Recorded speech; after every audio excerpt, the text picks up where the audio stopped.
But the second thing I would say on this is that with old friends, quantity really does matter more than quality. Sometimes we may have a lot of people from our prior lives, school, old jobs, growing up, and we might try to spend a little bit of time with a whole lot of people.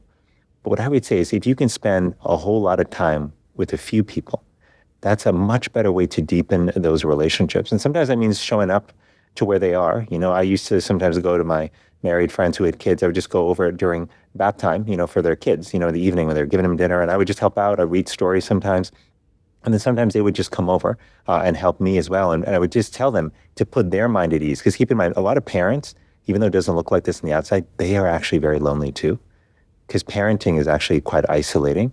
And so I would often tell them, just come over and bring your kids. Don't worry if they're screaming, if they make a mess. Don't worry they're going to break something. Just be yourself and come over. And that just really lowered the barrier for us having time together. So I think what you're saying, Elaine, this is going to call for you to step out of your box a little bit. Because are you introverted too, like we are? I am, but I'm also like you, where it can appear that I'm extroverted, but I'm really not. Yeah. So it's going to take stepping out of your box a little bit and reaching out and deciding. Don't you think it's too about what do you want your lack of loneliness to feel like?